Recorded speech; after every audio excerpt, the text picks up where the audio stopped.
श्री हरे कृष्ण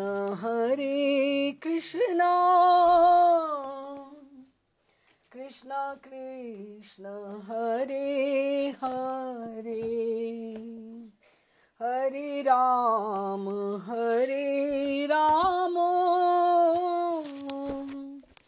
राम राम हरे हरे, हरे कृष्ण कृष्ण कृष्ण हरे हरे, हरे राम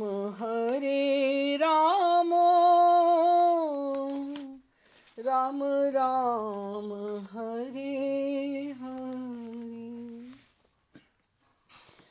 हरे कृष्णा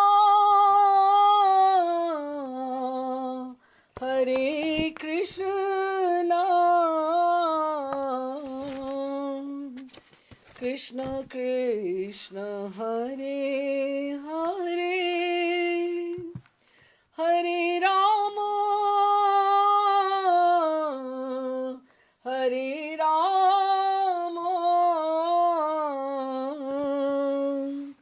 राम राम हरे हरे, हरे कृष्ण कृष्ण कृष्ण हरे हरे, हरे राम राम राम हरे हरे। श्री कृष्ण चैतन्य प्रभु नित्यानंद, श्री अद्वैत गदाधर शिवासादि गौर भक्त वृंद, श्री रूप सनातन भट्ट रघुनाथ, श्री जीव गोपाल भट्ट दास रघुनाथ, एही छे गोसाई कौरी चरण वंदन, यहाँ हईते विघ्नाशे अभीष्ट पुरन अभीष्ट पुरन अभीष्ट पुरन। राधे श्याम जी, चैतन्य लीला माधुरी के 19वें सत्र में आप सबका स्वागत है। ठीक हो? अच्छा जी, अभी हमने पिछली बार थोड़ा सा पढ़ा था, गया प्रभु जाना चाहते हैं और विष्णु प्रिया जी से जब उनका ब्याह हुआ है तो उसके 2 वर्ष के बाद ये ऐसा बना है कि उनको गया जाना है। ये जो जैसे चैतन्य चरितामृत और चैतन्य भागवत, जो चैतन्य भागवत जो वृंदावन दास ठाकुर जी ने लिखा है, हम उसको कह सकते हैं कि वो चैतन्य लीला का जैसे वॉल्यूम 1 है और चैतन्य चरितामृत जो है वो वॉल्यूम 2 है, क्योंकि जो जो उल्लेख उन्होंने करे हुए हैं उसको उन्होंने विस्तार से नहीं किया है। तो हम चैतन्य भागवत में से पढ़ रहे हैं। तो वृंदावन दास ठाकुर ये क्या लिखते हैं इस लीला के बारे में। ये वा सुने ईश्वरेर गयार विजय, कि गया का जो प्रसंग है जो सुनता है, गौरचंद्र प्रभु तारे तारे मिलेबे हृदय, कि जो पुरुष विश्वंबर की गया धाम यात्रा को सुनेगा उस भद्र पुरुष को श्री गौरचंद्र अवश्य मिलेंगे, कि उसकी फलश्रुति बोली है उन्होंने। तकरीबन सब अध्यायों को जैसे जैसे करते हैं कि ये फलश्रुति लिखा है कि ये अध्याय पढ़ने से आपको ये होगा। तो श्री श्री विष्णुप्रिया देवी के पाणी ग्रहण करने के कुछ दिन के पश्चात गृही भगवान श्री गौरांग देव 2 साल के पश्चात के मन में गयाधाम दर्शन करने की इच्छा हुई। आपने स्वयं आचरण करके सब धर्मों में ये शिक्षा दी है कि पिता पितामह आदि की को गया में पिंडदान करना गृहस्थ का प्रधान धर्म है। कि कभी कभी हमारे मन में आता है हमें श्राद्ध करने चाहिए कि नहीं करने चाहिए। तो ये या पिंडदान करना चाहिए, ये चीजें सब बनी हुई हैं, इसका कारण बना हुआ है, ये सब होना ही चाहिए। श्री गौरहरि गृहस्थी हैं, उनका भी पितृ कार्य करना है। सर्वधर्म संस्थापक श्री गौरहरि के मन में इसीलिए गया धाम दर्शन करने की इच्छा हुई। आश्विन जो ये मास पितृ पक्ष रहता है, जब श्राद्ध का समय होता है। अब आप सोचो, उन गया में तो उस समय वैसी भीड़ बहुत होती होगी। क्यों? क्योंकि बहुत लोग जाते हैं, उसी समय जाते हैं, वो टाइम ही उसी का स्थान का है। आश्विन मास पितृ पक्ष में आपने जाना स्थिर किया।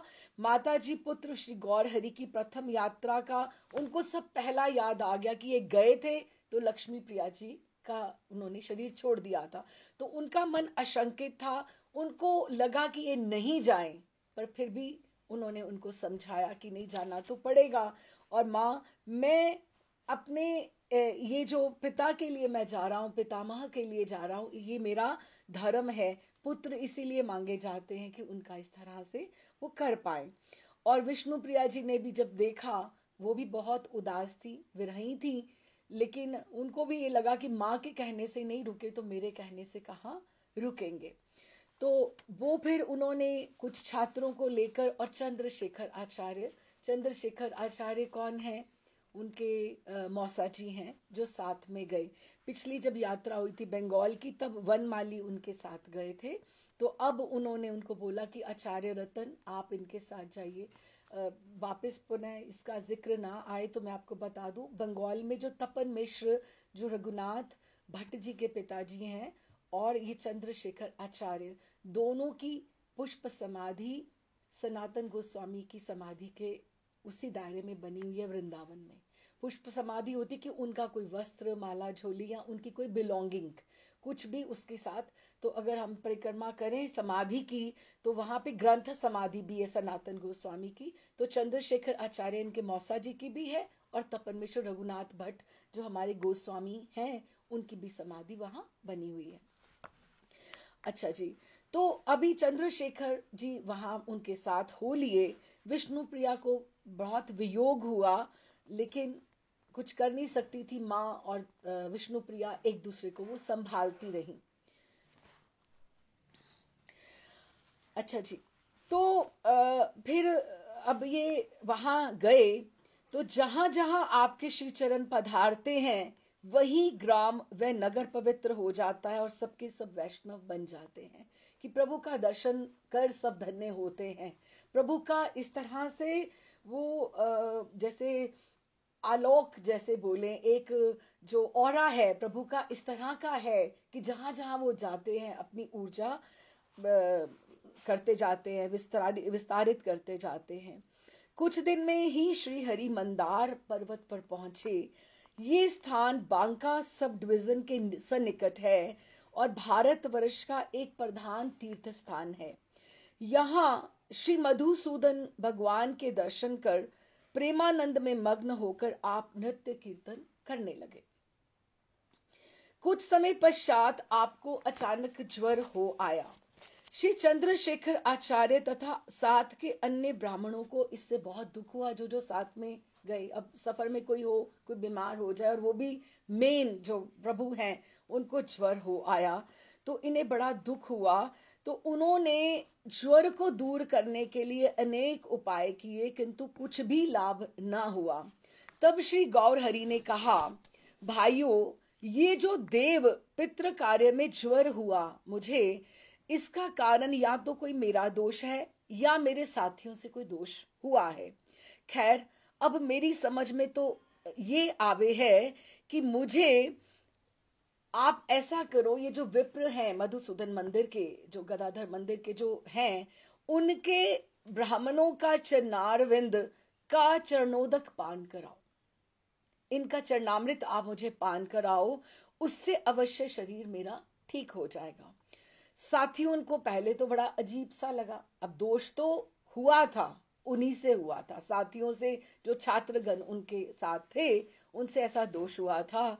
तो साथियों ने ऐसा ही किया, और धर्म संस्थापक श्री गौरचंद्र विप्र चरणोदक लेते ही अच्छे हो गए। यही लीलाधारी की लीला थी, क्योंकि वो सिद्ध करना चाहते थे कि ब्राह्मणों का स्थान जो ठाकुर जी की सेवा में है उनका स्थान बहुत ऊंचा होता है।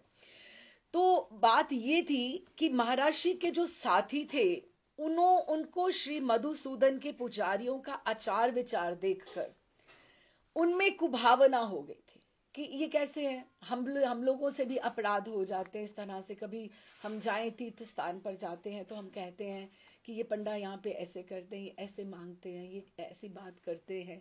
तो ये अब इनके पीछे क्या इतिहास है, ये सारा का सारा श्री गौर हरि, ये थोड़ा सा हम इसको स्पर्श करते हुए चलते हैं कि एक तो गया धाम की जो है, गया धाम की वहां पर जाना, वहां पर किस तरह से क्यों आवश्यक है, वहां पे जो ये कार्य होते हैं और ये इस तरह से क्या होता है।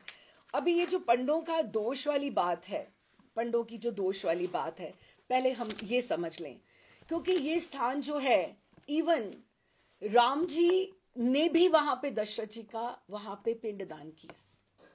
अब आप ये सोचिए कि ये कितनी देर पुराना ये बात होगी। तो कैसे किया कि वहां पर पिंडदान वहां पर होता है, ठीक है। तो जब भी राम लक्ष्मण सीता जी वहां पहुंचे तो वो शहर में सामान सामग्री लेने गए और सीता जी को वहां पे फल्गु नदी, वैसे तो नदी बहुत ज्यादा बड़ी नहीं है, अभी तो वो उसको बरसाती नदी बोलते हैं कि बरसात में ही होती है या सतह के अंदर से वो जाती है। तो उन्होंने कहा कि आप यहाँ पर प्रतीक्षा कीजिए, तो हम थोड़ा थोड़ा सामान इकट्ठा करके लेके जाते हैं। वैसे वो बालू के ही वहां पर पिंडदान किए जाते हैं, जो लोग गए हैं उनको शायद, मैं गई नहीं हूँ, मैंने बस समझा है बस। तो वहां पे उन्होंने पिंडदान उन्होंने करना था वहां पे, तो वो आई नहीं वहां पर, उनको समय लग गया सब सामग्री जुटाने में। तो दशरथ जी ने प्रकट होके सीता जी को बोला कि बहू, मेरे पिंडदान का मुहूर्त जा रहा है। तो उन्होंने कहा पिताजी ये तो आए नहीं है। तो उन्होंने आर्यवत तो आए नहीं है, तो उन्होंने कहा आप मेरा पिंडदान कर दीजिए।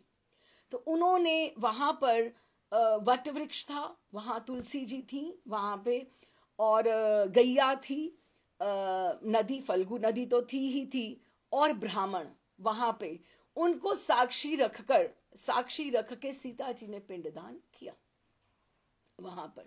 अच्छा, उसके बाद क्या हुआ कि समय उपरांत वो लोगों ने भी आ जाना था, राम जी ने और लक्ष्मण जी ने, वो भी जब आ गए, जब आए उन्होंने, तो उन्होंने सब सामग्री करी कि चलो करें अब।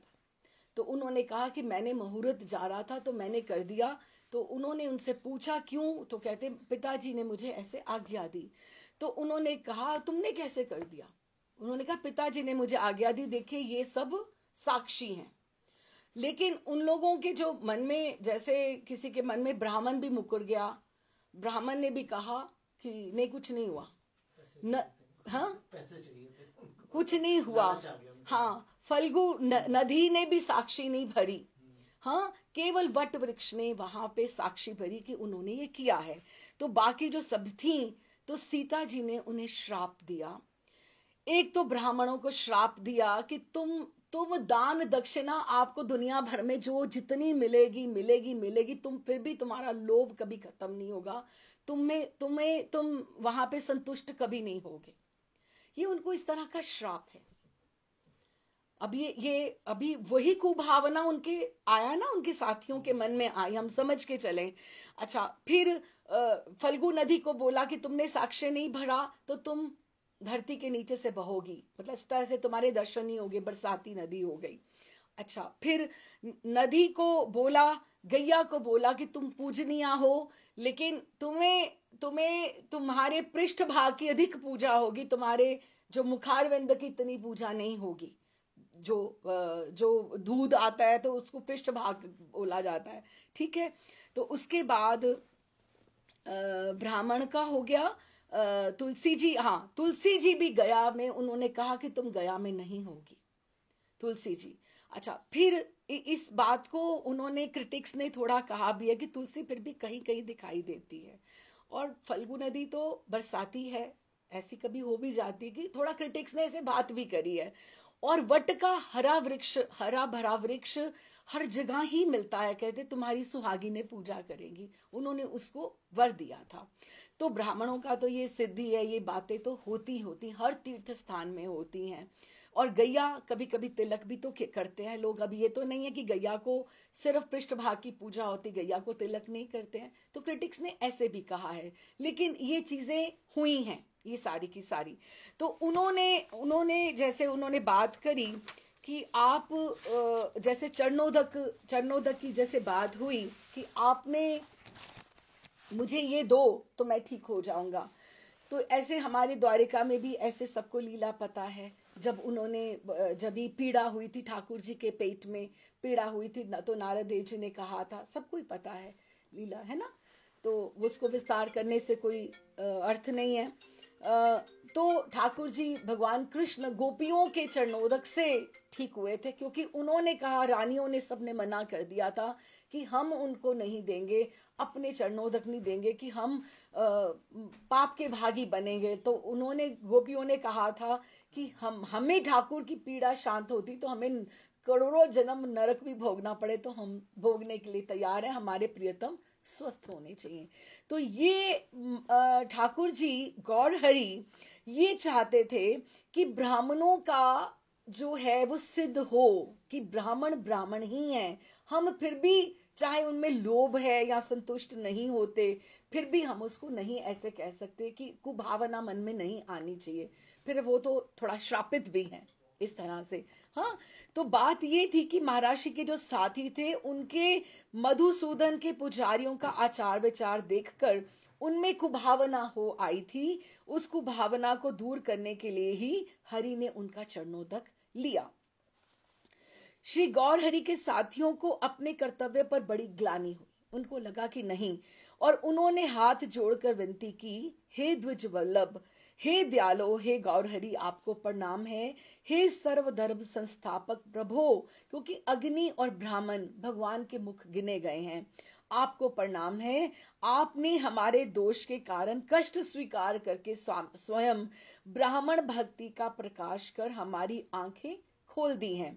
हमने आपका बड़ा अपराध किया है, हे नाथ हमारे अपराध को क्षमा कीजिए। उन्होंने उनसे भी क्षमा मांगी और गौरहरि से भी मांगी। गौरहरि मंद मंद मंद मुस्कुराकर बोले, भाइयों, ये मधुसूदन भगवान के सेवक हैं, श्री कृष्णचंद्र का भजन करते हैं। वेद पुराण आदि में यही लिखा है कि जो ब्राह्मण श्री कृष्ण का भजन करता है वास्तव में वही ब्राह्मण है। अभी प्रभुपाद जी ने भी ये वर्ण आश्रम में बात करी है कि जो ब्राह्मण ठाकुर जी से विमुख है वो ब्राह्मण नहीं है। अब शर्मास तो ऐसे बहुत होते हैं, लेकिन वो कोई ऐसे नॉन वेज भी खाए और उनका आचार विचार शुद्ध भी ना हो तो हम उसको ब्राह्मण नहीं कह सकते हैं। लेकिन वो ब्राह्मण जो ठाकुर जी की सेवा में संलिप्त है, कर्म से आप ब्राह्मण हो, तो उसकी निंदा, उसके लिए कुभावना मन में लेकर आनी वो अपराध है, वो नहीं हमें करना चाहिए। और उन्होंने फिर वैसे भी बोला कि कहते कि देखिए जैसे ब्राह्मण जो हैं वो तो कोई, उन्होंने पूछा कि कोई नाम मात्र के ब्राह्मण होते हैं, तो उन्होंने कहते जिन्होंने ब्राह्मण वंश में बस जन्म लिया है, क्या हम उसको माना जाए हमें कि वो ब्राह्मण है? उनका तो इतना सत्कार नहीं करना चाहिए। वे तो केवल कहते कि वो जैसे काठ का हाथी है, टॉय है, टॉय एलिफेंट है, तो उसका काष्ठ के हाथी से हाथी पने का तो आप कोई काम नहीं ना करा सकते हैं, कोई भी काम नहीं हो सकता। इसी प्रकार जो अपने धर्म कर्म से हीन है, जिसने वो विद्या प्राप्त नहीं की है, उस नाम मात्र ब्राह्मण का हम आदर हमें नहीं करना चाहिए। लेकिन जो कोई और चाहे वर्ण हो और कोई जाति हो, लेकिन कृष्ण की सेवा में संलग्न हो, उसके प्रति कुभावना नहीं आनी चाहिए। और फिर एक और बात है कि हमें दोष दृष्टि किसी के प्रति भी नहीं रखनी चाहिए। उन्होंने कहा अगर हम दोष के प्रति सबसे बड़ा भक्त होने का अगर हम साधक हैं तो हम किसी के भी प्रति दोष नहीं रखें, हमें दोष से उदासीन रहना चाहिए। अगर दोष दृष्टि से हम देखना किसी को प्रारंभ करेंगे तो संसार में एक भी मनुष्य हमें ऐसा नहीं मिलेगा जिसमें दोष नहीं है। हम में अपने में ही कितने दोष होते हैं। तो क्योंकि हम सब सारे गुणों से बने हैं, पॉजिटिव नेगेटिव सब कुछ है, हम में है। तो फिर इसीलिए अपनी बुद्धि को संकुचित बनाकर हमें सबका आदर सम्मान करना चाहिए। और जो साधक हैं, जो इस सेवा में कृष्ण भगवान की लगे हुए हैं, फिर उन्होंने ये भी कहा कि जैसे अब गैया है, कोई गैया है लेकिन दूध नहीं देती है, तो क्या आप दुधारू गैया की सेवा करोगे, उसी को चारा दोगे, दूसरे का नहीं करोगे? ये तो अपमान हो गया ना, इस तरह से। लेकिन आपको उसका भी सम्मान करना चाहिए। साधक जो है ब्राह्मण है या नहीं है, लेकिन वो ब्राह्मण हैं, क्यों? क्योंकि वो सेवा में संलग्न है। तो इस तरह से उन्होंने उनको उनकी बात का समाधान किया। छोटी छोटी बातें हैं, लेकिन हमें भी बहुत उससे सीख मिलती है। ब्रह्मण्य देव श्री गौर हरि ने विप्र चरणोदक पान करके ब्राह्मण शक्ति की महिमा दिखाकर वहां से प्रस्थान किया। श्री गया जी के निकट पुनपुना तीर्थ पर पहुंचकर स्नाना अंतर पिंड दान किया। श्री गौर कृष्ण को पिंड दान कर आज जो अपूर्व आनंद की प्राप्त हुई, वे लेखनी से लिखा नहीं जा सकता। श्री निमाई ब्रह्मकुंड में स्नान करके श्री गदाधर, गदाधर उनको उस मंदिर का, वहां पे स्थान को गदाधर, क्योंकि भगवान विष्णु का एक नाम है गदाधर, इसीलिए बोला जाता है कि चरण दर्शन को पधारे। अभी ये हमें थोड़ा सा कि गया में ऐसा क्या है कि क्यों इस तरह से है। गया सुर, असुर, गया उस असुर का नाम है जिसने एक बार इतनी तपस्या की कि ब्रह्मा जी से उसने वर ले लिया कि मुझे देखकर कोई भी पाप मुक्त हो जाए, कि उसको पाप मुक्त हो जाए, उसने ऐसा वर ले लिया तपस्या करके, गया ने, है ना। तो उसने जब भी ये वर लिया तो बहुत, वो एकदम से उसमें बहुत आत्मविश्वास एकदम से जैसे आ गया कि मैं कोई भी पाप कुछ भी करे तो उसको देखकर लोग, जिसको ये समझ में आता था, वो लोग पाप ही करने लगे, जैसे पाप ही करे, हमने तो मुक्ति हो जाना है। गया को देखकर, गया दैत्य को देख के, तो वो पवित्र बहुत है, मतलब उसमें सारी पवित्रता है। तो उन्होंने ऐसे करना चाहिए, तो स्वर्ग नरक का वो जो संतुलन था वही बिगड़ना प्रारंभ हो गया। तो देवताओं ने फिर प्रार्थना करी भगवान विष्णु को, तो उन्होंने कहा तुम यज्ञ के लिए तुम गया से भूमि मांगो। तो उन्होंने कहा कि हमें कुछ पवित्र भूमि चाहिए, कि मैं किसके ऊपर मैं कर सकता, हम लोग यज्ञ कर सकते हैं। तो उसने कहा मेरा शरीर से अधिक कुछ पवित्र है ही नहीं, क्योंकि पवित्र ही था वो तो बिल्कुल, तो पवित्र कोई है ही नहीं है।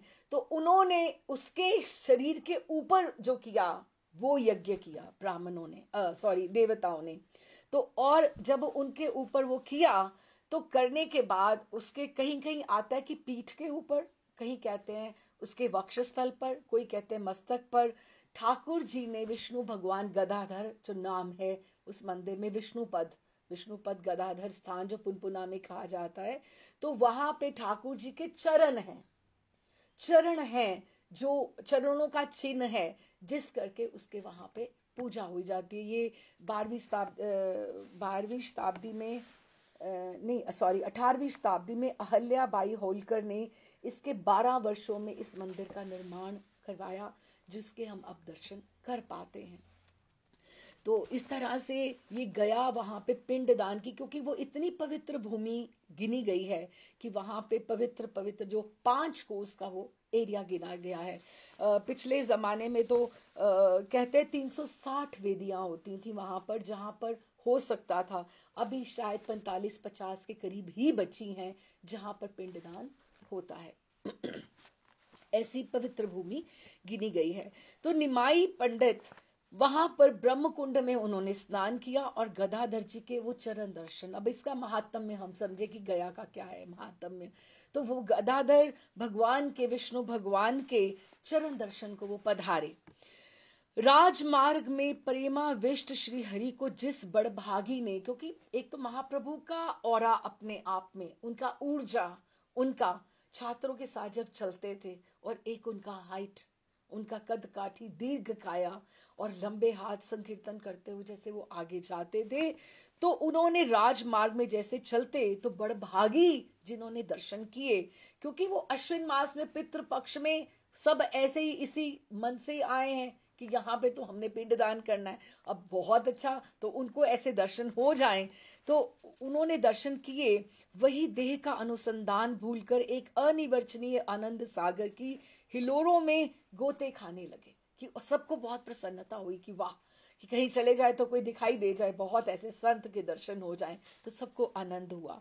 श्री गदाधर जी के मंदिर पर स्वर्ण कलश ध्वजा के दर्शन कर मन महाप्रभु ने दंडवत प्रणाम किया और प्रेम विहल हो गए। ध्वजा को प्रणाम करने का भी वही फल होता है जो साक्षात विग्रह को प्रणाम करने का होता है। तो उन्होंने कभी, हम किधर से चल रहे हो, मंदिर जाने का समय नहीं है, तो हम उस डायरेक्शन में ध्वजा को भी प्रणाम कर लें तो वही रहता है। तो महाप्रभु एकदम से दंडवत प्रणाम किया बाहर से विष्णुपद मंदिर के बाद, और प्रेम विहल हो गए। अश्विन मास है, पितृपक्ष है, इस समय गया धाम में भीड़ का कोई ठिकाना नहीं है, इतनी भीड़ है। श्री विष्णु जी के इस मंदिर में तिल धरने को जगह नहीं थी। ऐसे अपार जनसमूह में सब यात्रियों की दृष्टि अपना अपना कार्य छोड़कर, अपने अपने दर्शन छोड़ के, वो सब प्रेमाविष्ट होकर श्री गौर हरि की भुवन मोहन श्री मूर्ति के ऊपर, विग्रह के ऊपर सब देख रहे हैं। तो जैसे तैसे श्री विश्वंभर ने, निमाई पंडित ने विष्णुपाद के चरण दर्शन किए वहां पर, और इनके चारों ओर इनके छात्र विप्र मंडली विराजमान थी। श्री चरणों पर, वहां पर इन्होंने माला, गंध, कोई इनसे माला अर्पण करवा रहा है, पुष्प, धूप, दीप, वस्त्र, आभूषणों की इतनी भीड़ थी वहां पर, सबका सब उन्होंने करवाया।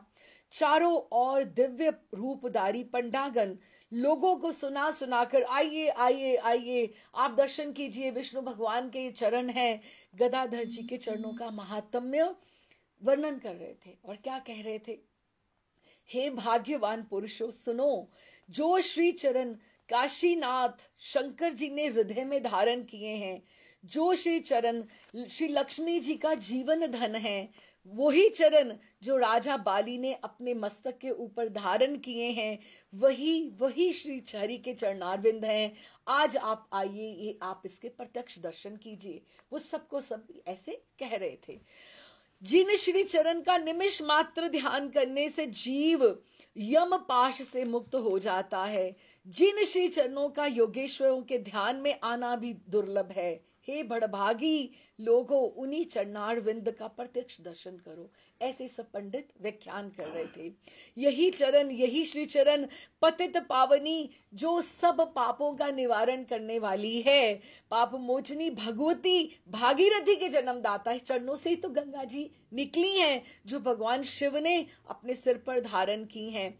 इन्हीं श्री चरणों को भक्तगण निरंतर अपने हृदय में बसाते हैं। यही श्री चरण शेषनाग जी को अत्यंत प्रिय हैं। भक्त लोग आओ आओ, प्रत्यक्ष दर्शन करके अपना जन्म सफल करो, ये सब बोल रहे थे।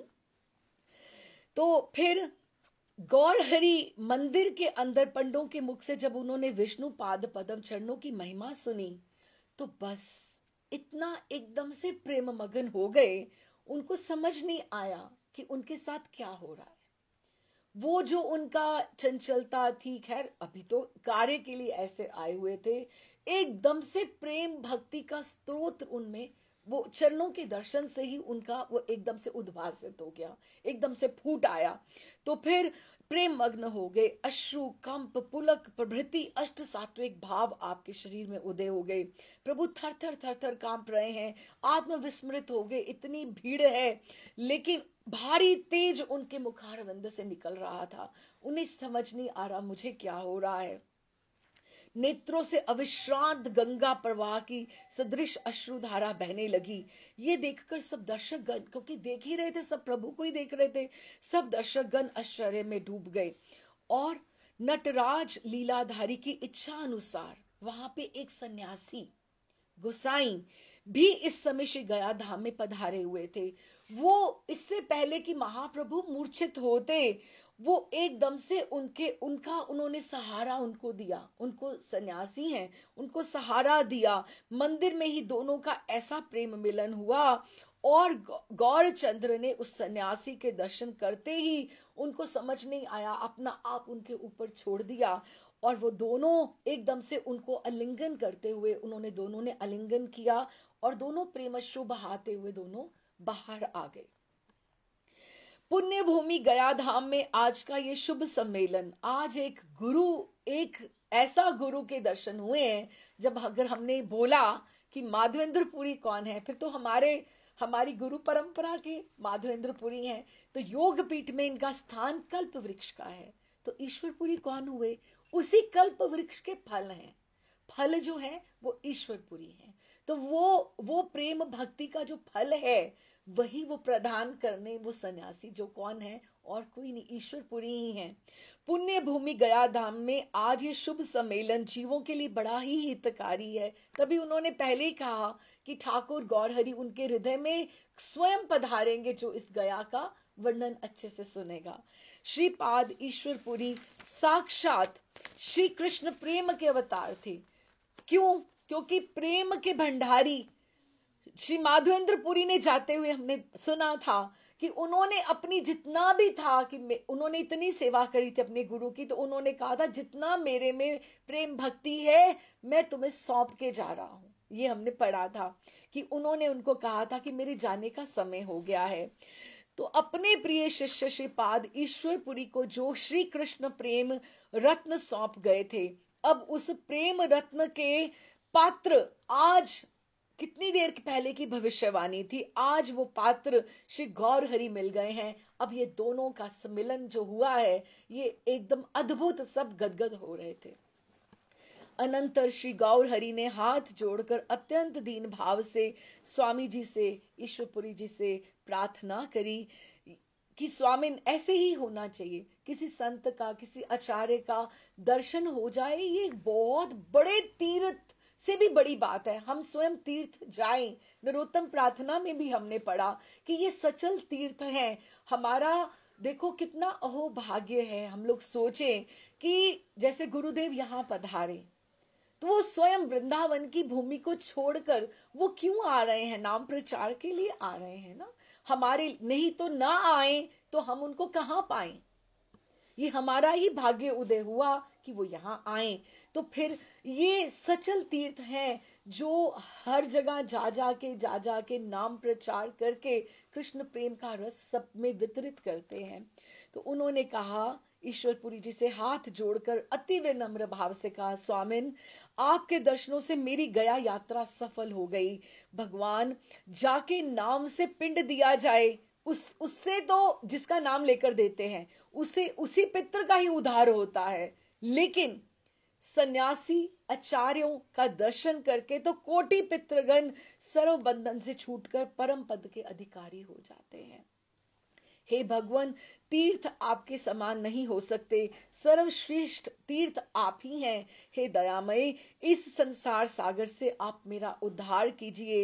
ये देह मैं आपको समर्पित करता हूँ, मैं अर्पण करता हूँ। श्री कृष्ण पाद पद्म के अमृत का मुझे पान करा के मेरा निस्तार आप कीजिए। उन्होंने श्रीपाद ईश्वरपुरी ने श्रीमन महाप्रभु की ये दैन्य भरी प्रार्थना सुनकर वो लज्जित से जैसे हो गए।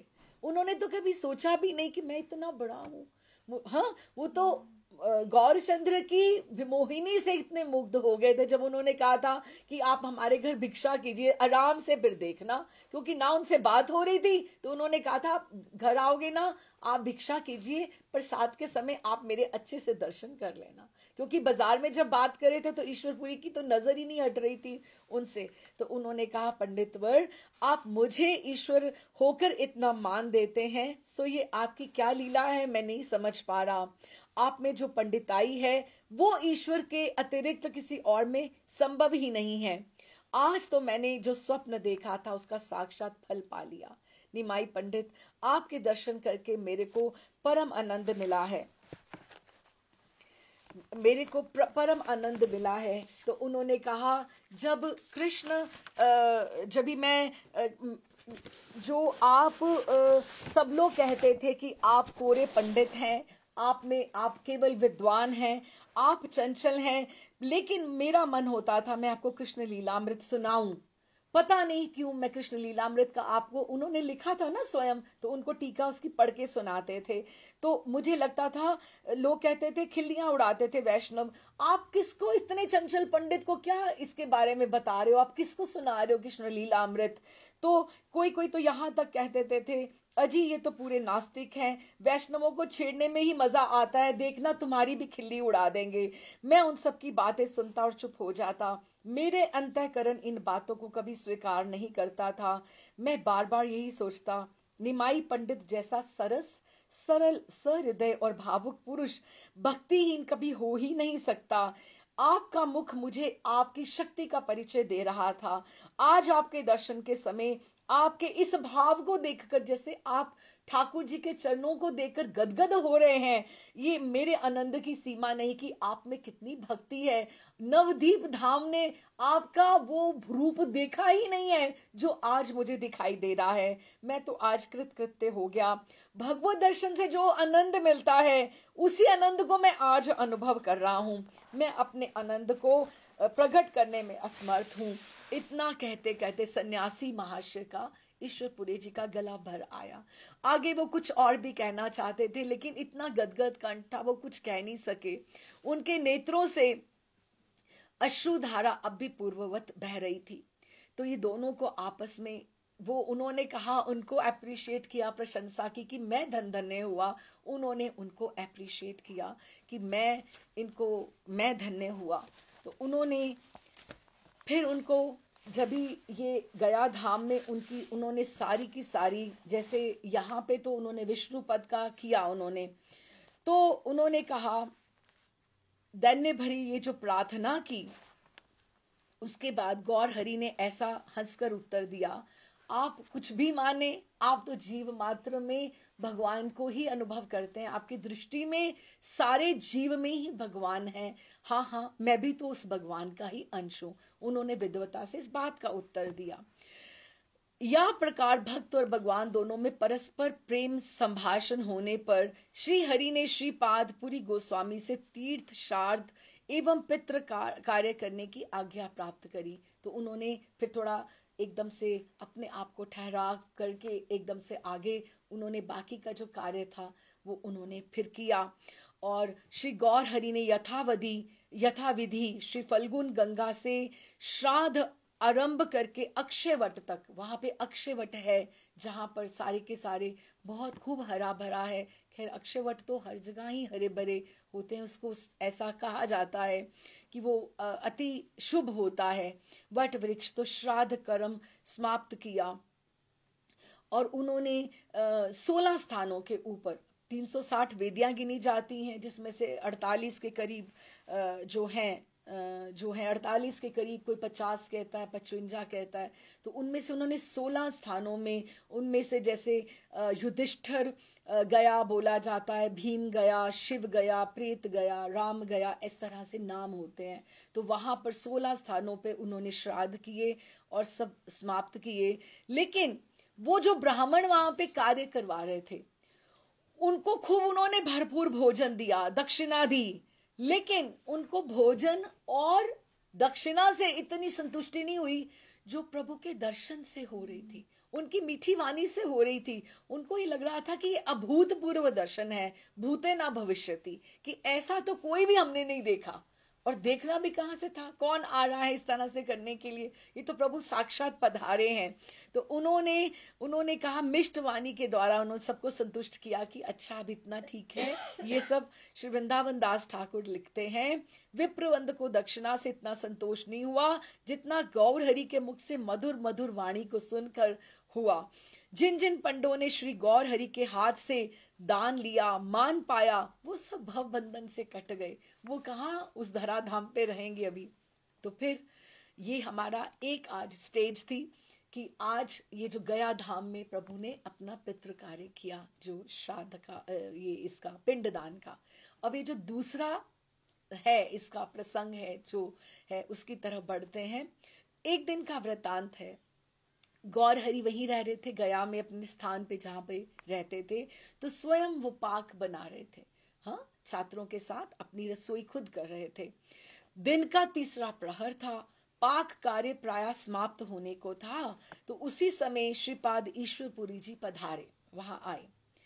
विश्व मोहन श्री गौर किशोर ने पुरी महाशय को देखते ही उठकर प्रणाम किया और आसन पर बैठाया। हाँ, अब ये गौर किशोर भी नाम क्यों बोलते हैं? क्योंकि गोरे और किशोर, किशोर नाम उनका वृंदावन का नाम है, क्योंकि वो उनमें ब्रिज किशोर की भावना करते थे, इसलिए नाम उन्होंने गौर किशोर लिया। तो पूरी महाशय को देखते उठकर प्रणाम किया और उनको आसन पर बिठाया।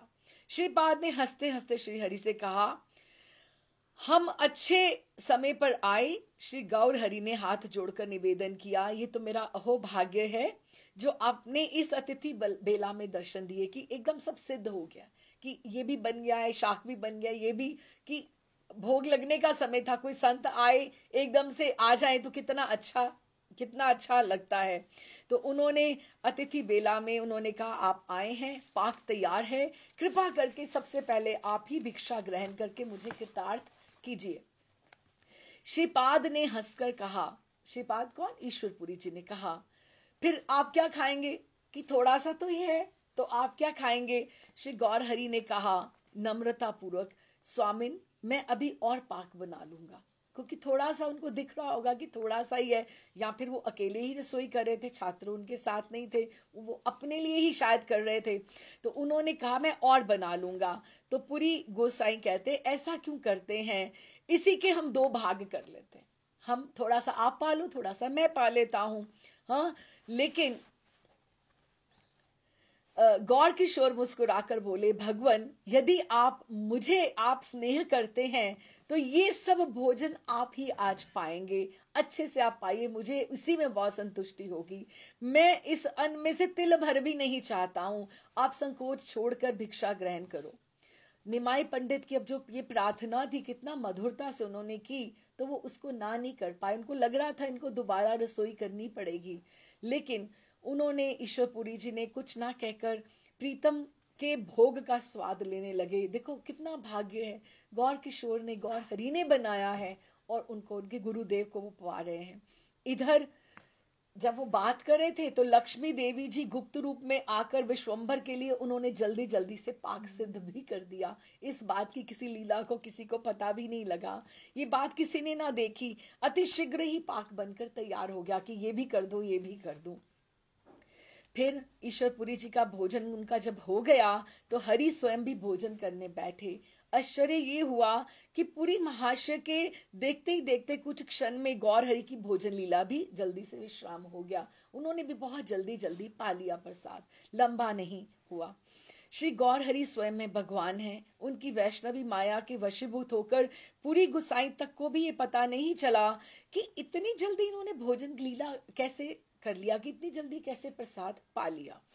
श्री गौरांग लीला के व्यास अवतार, देखो हम पढ़ते जाते हैं एक एक लीला, तो गौरांग लीला के व्यास अवतार शील वृंदावन दास ठाकुर लिखते हैं, गोस्वामी लिखते हैं कि जो इस भक्त भगवान की प्रेममयी भोजन लीला को श्रद्धा पूर्वक पाठ व श्रवण करे, उन्हें बड़भागी, उस बड़भागी लोगों को श्री कृष्ण प्रेम धन प्राप्त होगा। ऐसे चैतन्य भागवत में लिखा गया है कि गुरु और शिष्य, और गुरु कैसा गुरु और शिष्य कैसा शिष्य, कि इनका उन्होंने कैसे भोजन पाया। उस दिन भोजन उपरांत पूरी गुसाई ने श्री विश्वंभर के पास ही थोड़ी देर सुस्ताया, वहीं पे उन्होंने विश्राम किया। आपस में गोष्ठी हुई, दोनों ने सुमधुर श्री कृष्ण कथा का रस आस्वादन किया। श्री गौर हरि गुरुदेव को भोजन कराकर ही संतुष्ट नहीं हुए, उन्होंने उनको चंदन माला अर्पण किया, उनको की जैसे प्रसाद जैसे होता है ना, बाद में उन्होंने अपने हस्त कमल से श्रीपाद के सर्वांग में सुगंधित चंदन का लेपन भी किया। दयालु गौड़ चंद्र का अपने गुरु के प्रति जो प्रेम है वो अकथनीय है, कि कितना आदर सम्मान देते हैं। आज तो सर्व धर्म संरक्षक श्री गौर किशोर ने स्वयं आचरण करके जग जीवों को ये दिखा दिया कि मनुष्य जीवन का वास्तविक लक्ष्य क्या है और उसको प्राप्त करने के लिए क्या क्या करना आवश्यक होता है, तथा वह किस प्रकार करना चाहिए। फिर उन्होंने क्या कहा, उन्हें ये वार्ता हुई आपस में उनकी। अत्यंत दीन भाव से उन्होंने ईश्वरपुरी जी को प्रार्थना करी, हे दयालो, इस संसार सागर से मैं किस प्रकार पार हो सकता हूं? भगवान पूछ रहे हैं गुरुदेव से। अब देखो, भगवान को कोई दीक्षा की आवश्यकता है क्या? वो तो संसार को मुक्त करने आए हैं, जीवों का उद्धार करने आए हैं। लेकिन एक जीव मात्र के लिए कितनी आवश्यक है दीक्षा। ये एक दीक्षा ही एक पुनर्जन्म की तरह है, जो हमें एक जीवन में दिशा प्रदान करती है। ये अभी प्रेमानंद महाराज का पीछे जन्मदिन था, तो वो कुछ ही दिन पहले, शायद हाँ 30 मार्च ही। तो ये दिन वो नहीं है जो जब उनका ये बर्थडे है, ये उनका दीक्षा का ही दिन है उनका। क्योंकि दीक्षा के समय ही बोला जाता है कि ये उनका पुनर्जन्म। हम भी अपनी दीक्षा के दिन को स्मरण रखें हमेशा कि हम, और अब आप ये देखना, हम कभी कभी सोचते हैं ना, अपनी जिज्ञासाएं, अपने समाधान, हमें ये नहीं मिलता, वो नहीं मिलता। अभी आप 6 महीने के हो, 1 वर्ष के हो, हाथ पैर मारेगा ना बच्चा।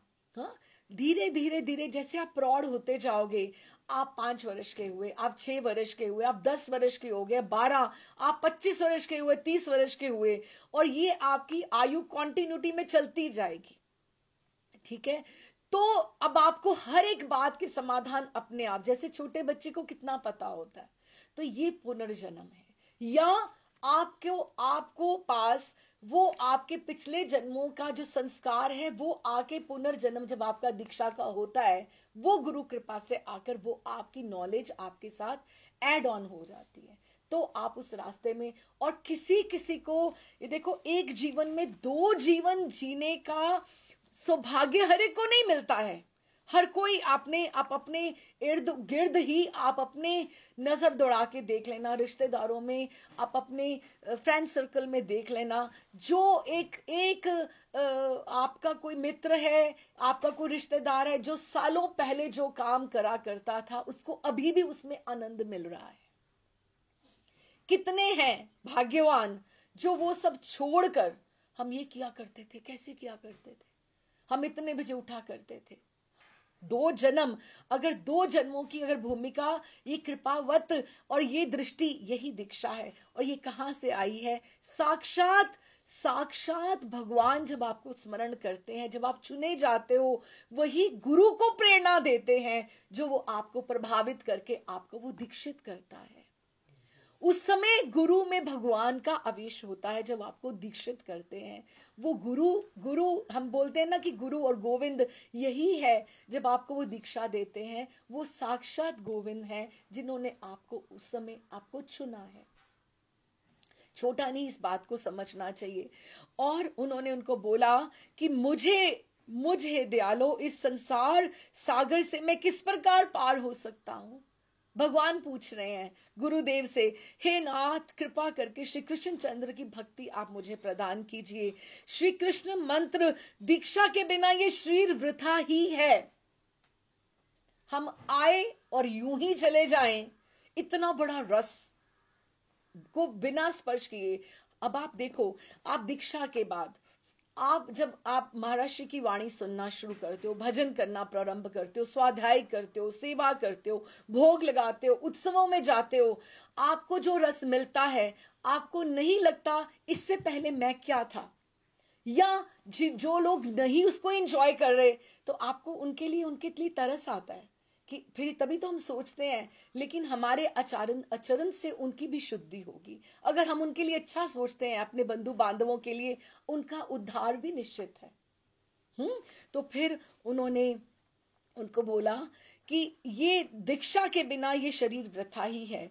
ये बात वेद पुराण साधु सभी कहते हैं। प्रेम विहल एकदम से गौर हरि ने ये बात स्वामी जी से एकांत में कही, तब वहां कोई नहीं था। श्री हरि की विनय सुनकर श्री पाद ने कहा, निमाई पंडित, मंत्र दीक्षा की बात क्या है? आप प्राण मांगो तो मैं आपको प्राण दे दूं। अब प्रेम भक्ति का रत्न वो क्यों नहीं देंगे? वो तो प्राण, वो ऐसे मुग्ध गुरु हैं, ठाकुर के ऊपर ऐसे मुग्ध हैं कि उनकी तो दृष्टि उनकी हटती नहीं है उनके ऊपर। कोई इतना चहेता हो कि वही वही नजर आए। और ऐसे गौर किशोर तो कहते, प्राण भी मांगो तो मैं दूंगा। ये सुनकर श्री हरि प्रेमानंद में गदगद हो गए। अगले दिन उन्होंने सबको जैसे रात्रि में सूचित कर दिया कि कल मेरी दीक्षा होगी। मौसा जी को भी बोला, छात्रों को भी बोला, सबको प्रातः काल के समय मंत्र दीक्षा के लिए स्थिर हुआ। उस दिन शुभ लगन में श्रीपाद ईश्वरपुरी ने श्री जगत गुरु श्री गौर हरि को अष्टदशाक्षर गोपाल मंत्र का उपदेश दिया। बोल श्री ईश्वरपुरी जी की जय। तो उन्होंने मंत्र उपदेश पाकर श्री हरि प्रेम में गदगद होकर नृत्य करने लगे। गोपाल मंत्र का उनको दीक्षा दी। उनके अनंतरपुरी गोसाई की बार बार प्रदक्षिणा करके हाथ जोड़कर निवेदन किया, गुरुदेव ये आज से मैंने ये देह आपको अर्पण की। मेरा दायित्व अब आपके ऊपर है। अब जो आप ऐसी कृपा दृष्टि करो कि श्री कृष्ण प्रेम सागर में डुबकी ऐसी लगाऊं कि फिर बाहर ना निकलूं।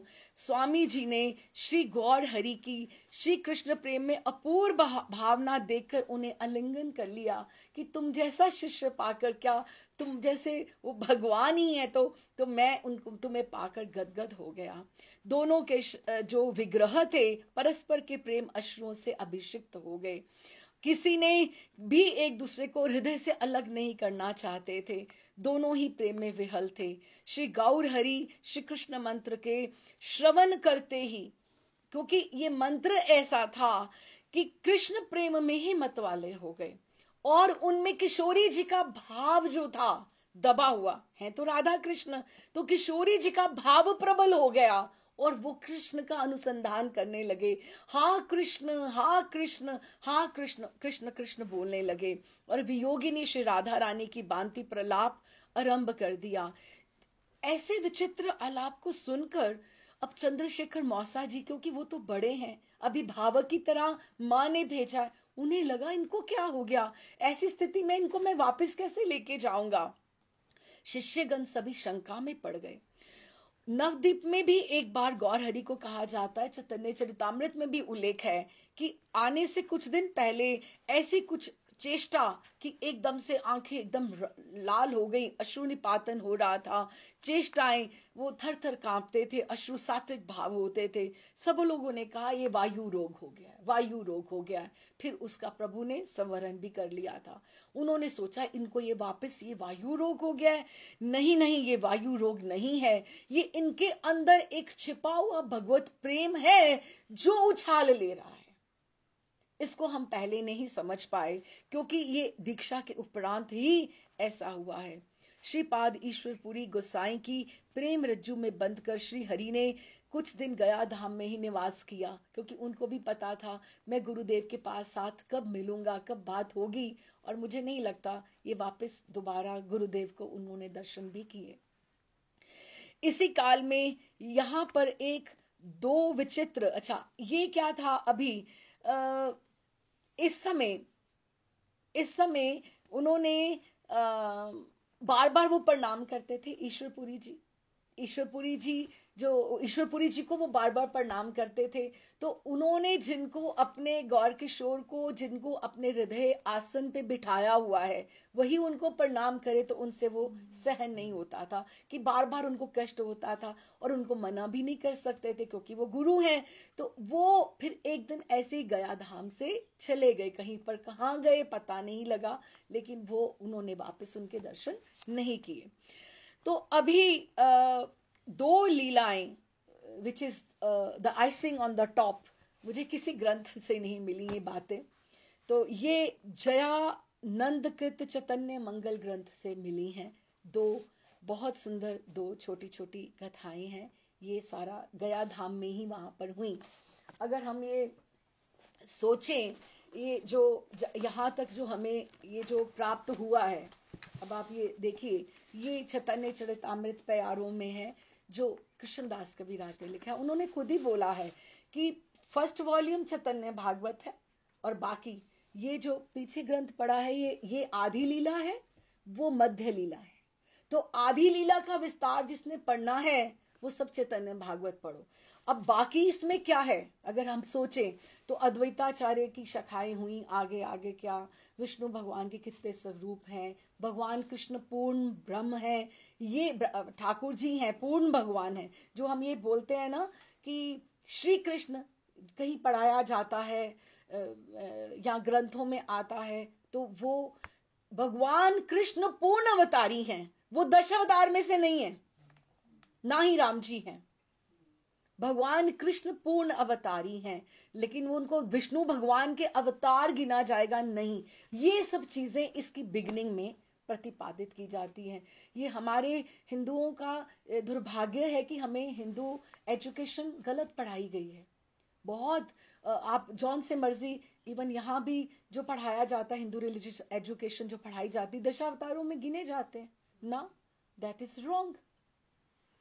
भगवान कृष्ण जो है वो पूर्ण पूर्ण परमात्मा है।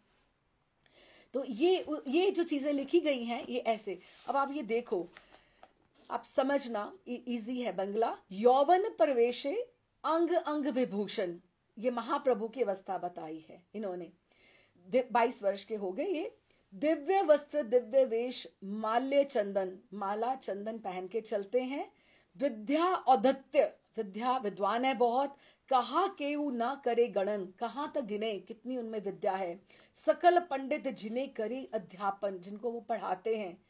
वायु व्याधि छले हैले प्रेम प्रकाश, वायु की व्याधि से उन्होंने प्रेम प्रकाश नवदीप में भी किया गया जाने से पहले। भक्तगण लैला केल विविध विलास, उनको समझ में नहीं आई ये क्या हो रहा। तभे ते कौरिला प्रभु गया ते गमन, तभी उसके पश्चात ये वायु रोग के बाद वो प्रभु गया गए। ईश्वरपुरी संगे तथाई मिलन, ईश्वरपुरी के साथ उनका मिलन हुआ। अब ये जो 2 बस पंक्तियां हैं, बस, दीक्षा का कोई विवरण नहीं है इसमें। गया में सब ये क्या हुआ, क्या देख के उनको हुआ, ये क्रिटिक्स ने ही टीकाएं लिखी हैं, उन्होंने इसके ऊपर कृष्णदास कविराज ने कुछ नहीं लिखा।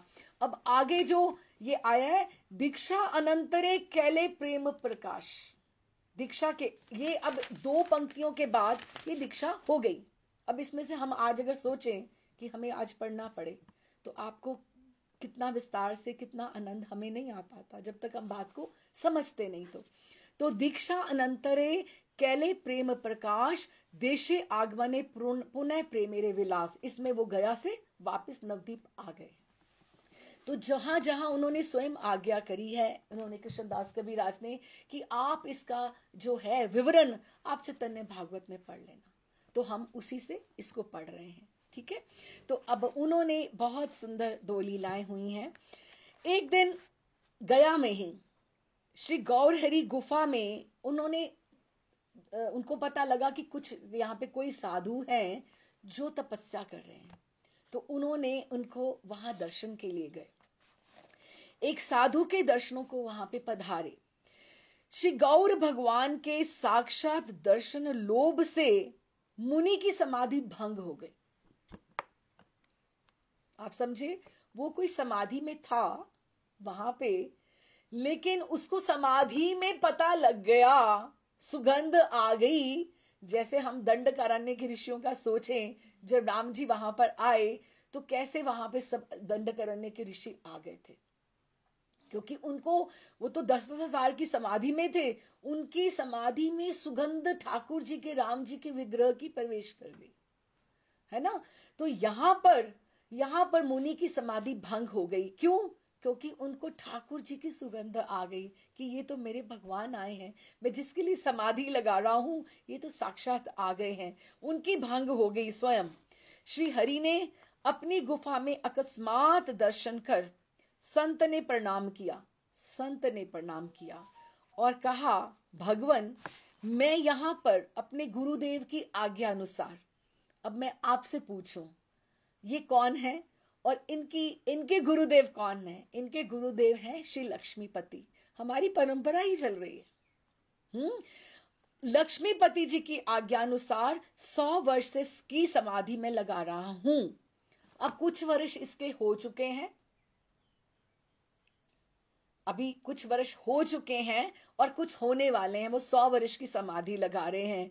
उनकी वह आज्ञा थी, ये आज्ञा थी, श्री कृष्ण चंद्र नदिया में विप्रकुल में प्रकट होने वाले हैं, तो तुम समाधि लगाओ।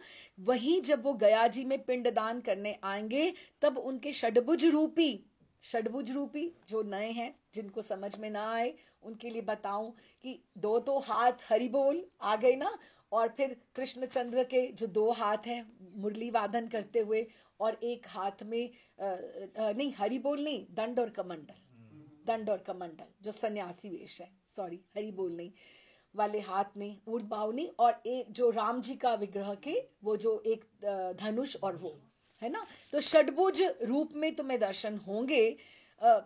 तुम्हारी समाधि स्वयं खुलेगी। तुम तो गौर हरि के दर्शन करके फिर समाधि में मग्न हो जाओगे, तुम उनकी लीला में भाग नहीं लोगे, लेकिन तुम्हारी तुम्हारे तुम्हारे अष्ट शिष्य, तुम्हारे 8 शिष्य, अभी आपको पता लगेगा 8 शिष्य कौन से हैं, श्री गौर हरि के संकीर्तन यज्ञ में प्रधान पार्षद होकर गोलोक का सुख और इस भूलोक में ही अनुभव करेंगे। और वो 8 शिष्य कौन है?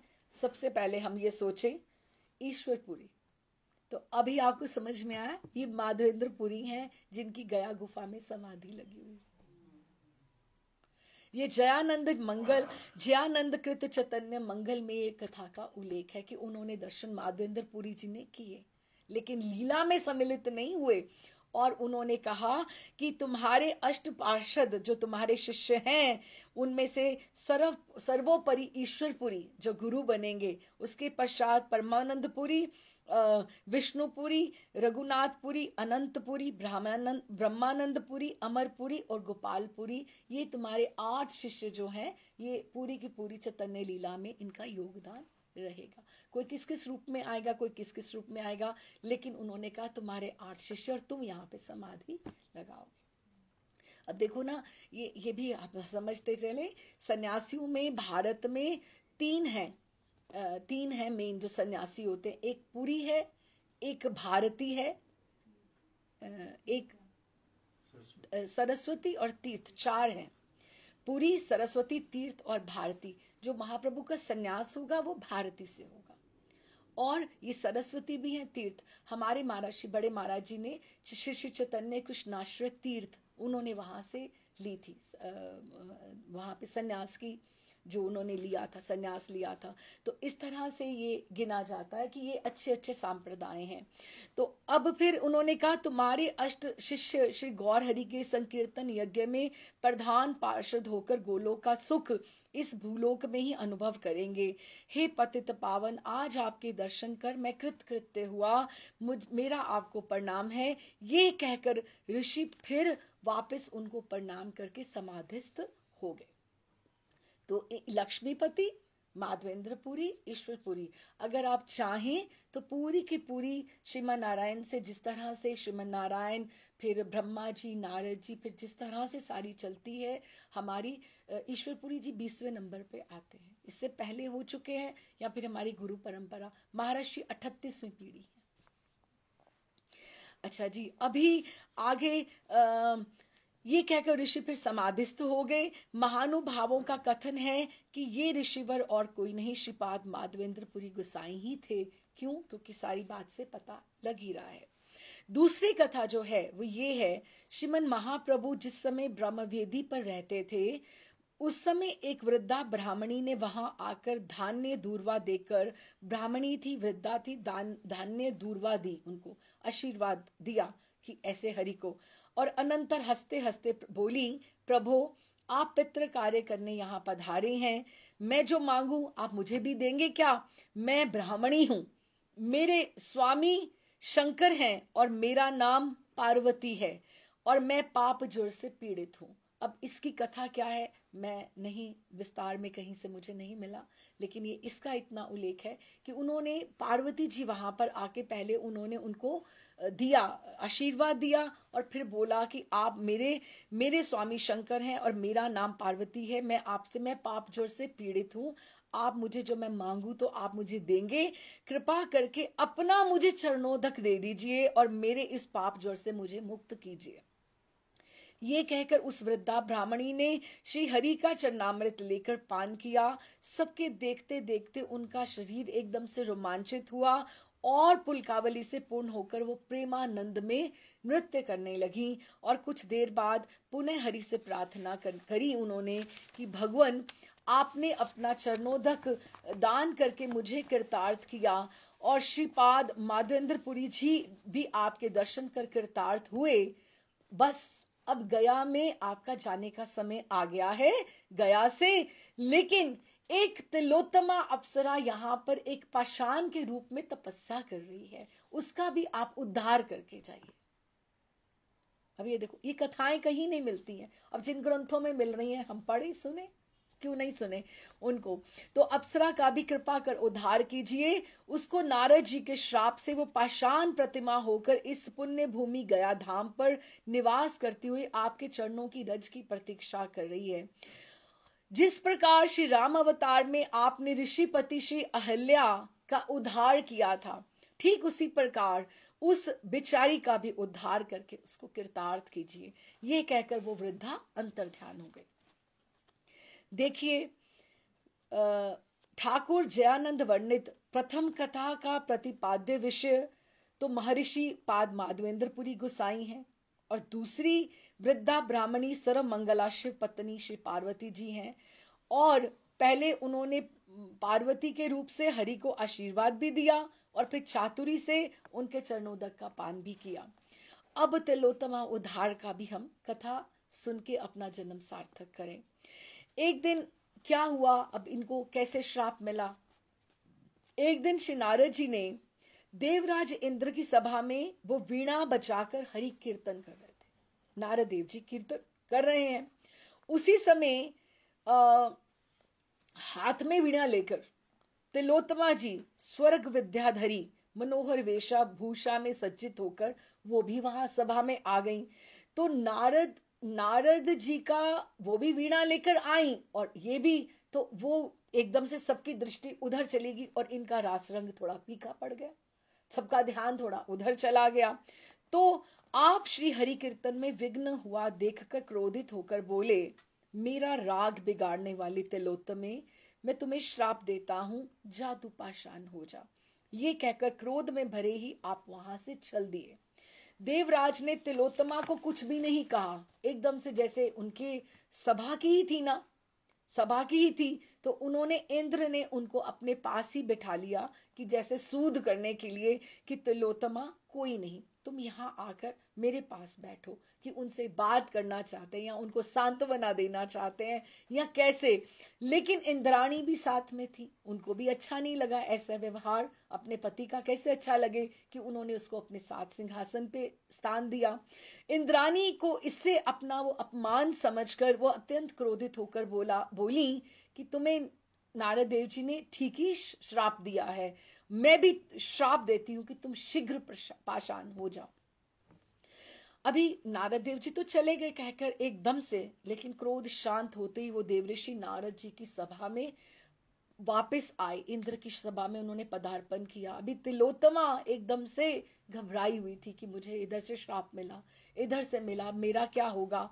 तो उन्होंने जब किया तो निज कृत अपराध के लिए क्षमा मांगते हुए वो उनके नारद देव जी के चरणों में पड़ गई और बोला, ये नहीं बोला कि ये क्यों किया आपने, कैसे किया, सिर्फ ये पूछा, दयालु मेरा उद्धार कब होगा। नारद देव जी ने कहा, पतित पावन कलि पावन अवतार श्री गौरहरि जब तुझे स्पर्श करेंगे तो तेरा उद्धार होगा।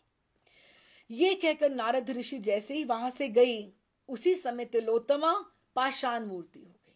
उसी समय इंद्र ने दुखी होकर ऐरावत हाथी को आज्ञा दी कि इसको सूंड में पकड़कर तुम इसको कहीं भी धरती पर फेंक दो, कि पाषाण को, कि उनको लगा कि ये अपनी डेस्टिनी, अपने प्रारब्ध के अनुसार अपना स्थान स्वयं चुन लेगा पाषाण।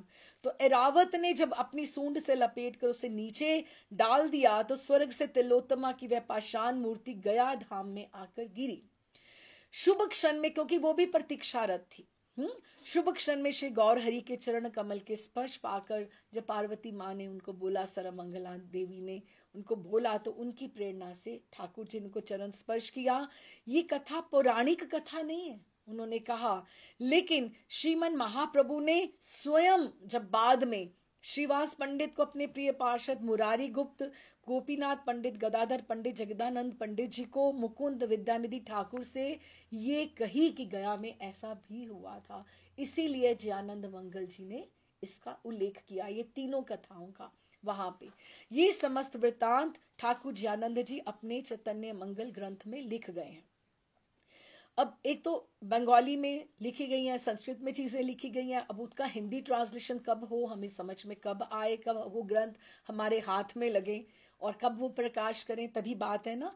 तो श्री गया धाम में रहते हुए अब श्री हरि नित्य ही श्री गुरुदेव के जो उनको आनंद दे गए थे, वो कृष्ण प्रेम रस में, गुरुदेव तो वहां से चले गए थे, उसी में वो मत वाले रहने लगे। एक दिन आप प्रेमानंद में आपने मग्न होते हुए अत्यंत करुण स्वर से रुदन करते हुए वो कहने लगे, हे कृष्ण, हे मेरे जीवन आधार श्री हरि, आप मेरे प्राण चुराकर आप किधर चले गए। प्रभु, मेरे में प्रेम की तो गंध भी नहीं है, ये रुदन जो मैं ये रोता हूं ये दिखावा मात्र है। अन्यथा यदि अगर मैं सच्चा होता, मेरे में प्रेम सच्चा होता, तो क्या अगर मैं आपके वियोग में हूं तो मेरे प्राण अभी तक बचे कैसे हुए। तो उन्होंने, मैं बच नहीं सकता था। इस प्रकार श्री हरि अपने प्रेम सागर में स्वयं ही मग्न हो गए, एकदम से मग्न हो गए। जो चंदन लिप्त श्री अंग आज प्रेम पाठ में वो धूली दूसरित हो गया कि प्रभु लोटपोट होते, प्रभु भागते, एकदम से वो कृष्ण हा कृष्ण बोलते। श्रीमन महाप्रभु नदिया के परम धीर पंडित और एकदम से चंचल पंडित जो गिने जाते थे, वही आज परम अधीर हो गए। और सब लोग व्याकुल होकर विचार करने लगे कि अब ऐसी स्थिति में हम इसको नदिया इनको कैसे लेकर जाएं। हाँ, अंतर्यामी श्री हरि भक्तों का भाव जानकर जान गए और बोले, आप सब घर जाओ, मैं तो संसार में नहीं रहूंगा, मैं मथुरा जाऊंगा और प्राणनाथ श्री कृष्ण को पाऊंगा। ये अब ये गया पे पूजा हो गई है उनकी, ईश्वरपुरी जी से दीक्षा हो गई है, जिसका उद्धार करना था, जिनको दर्शन देना था, वो हो गया। अब उन्होंने नवदीप जाना है, लेकिन प्रभु का इस समय आवेश ही नहीं है कि वो जा पाए। हम 2 क्षण के लिए विश्राम करने से पहले, it's an hour and 10 minutes, तो बस 5-7 मिनट में हम विश्राम करते हैं। तो हम जरा सा देखें कि घर में नवदीप धाम में क्या हो रहा है, कि माँ और वियोगिनी जो विष्णु प्रिया है, वो क्या, कैसे वो अनुभव कर रही हैं।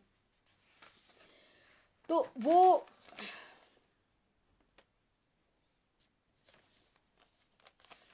हाँ जी, वो माँ को पूछती, रोज पूछती कि माँ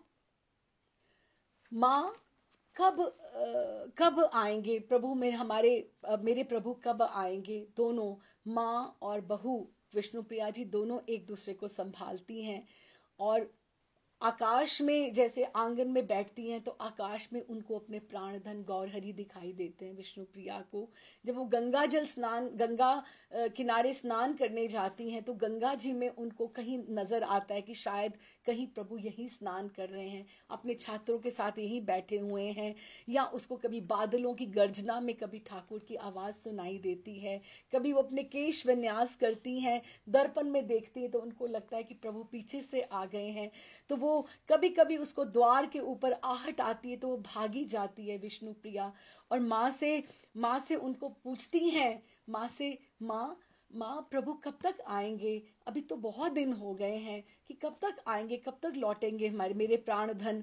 तो कहती हैं कि कह के तो गया था निमाई कि मैं जाड़े में आ जाऊंगा। तो उन्होंने कहा, मुझे आज देखो, आज मुझे बहुत शीत लग रही है, कि अभी जाड़ा आया नहीं है, लेकिन उनको ये लग रहा है कि मुझे बहुत शीत लग रही है, मुझे तो जाड़ा अनुभव हो रहा है, अभी जाड़े में कितने दिन और बाकी हैं। तो माँ झट से कहती है, अच्छा हाँ मुझे भी जाड़ा लग रहा है, कि दोनों राह देख रही है ना, कि जैसे एक ऋतु कब हो रही है। तो कहती मैं पंचांग लेकर आती हूँ, पत्रिका लेके आती हूँ। तो उन्होंने पंचांग, बस लगता है 15 दिन ही रह गए हैं, कि 15 दिन के तक मुझे लगता है कि शीतकाल में निमाई को आ जाना चाहिए। तो वो जो उनकी जो वियोग है, विरह रहा है और दुगना और तीव्र होना प्रारंभ हो गया, क्योंकि उसमें आशा की किरण भी आ गई कि प्रभु आने वाले हैं। वो एक दिन का 15 दिन जो माँ ने बोल दिए, जैसे तिथि अवधि हो गई कि वो 15 दिन में आने वाले हैं, तो एक एक दिन का हिसाब रखने लगी कि अभी 14 दिन हो गए हैं, अभी 12 दिन हो गए हैं, अभी 10 दिन रह गए हैं। इस तरह से वो हिसाब करने लगी। और इधर प्रभु कह रहे हैं कि मुझे तो घर जाना ही नहीं है।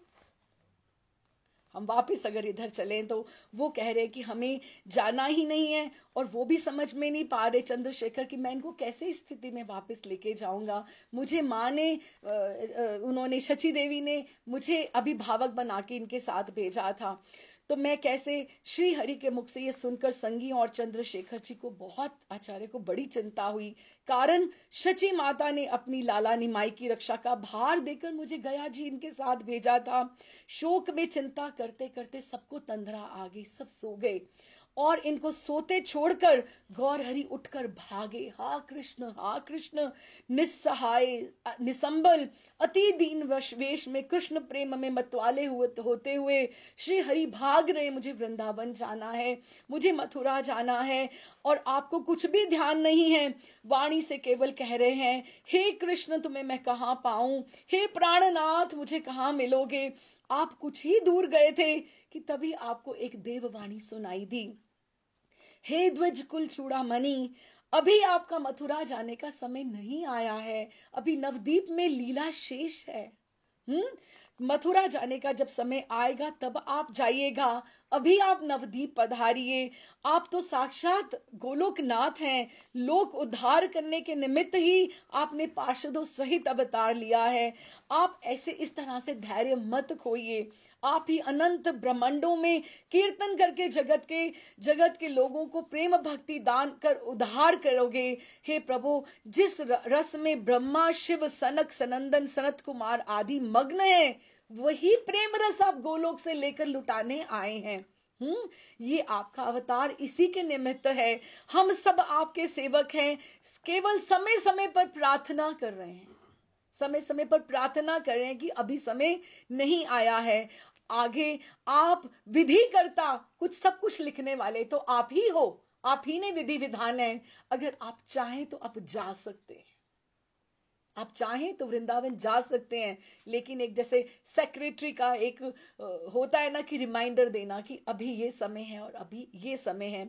आप अपने विधि करता आप स्वयं ही हैं, आपकी जो इच्छा होती है वही होता है, उसको कोई मीट नहीं सकता। भगवान अब तो अपनी लीला की सूची देखकर आपको नदिया ही जाना चाहिए, हम आपको सिर्फ स्मरण करा रहे हैं। मथुरा गमन लीला में अभी थोड़ी देर है।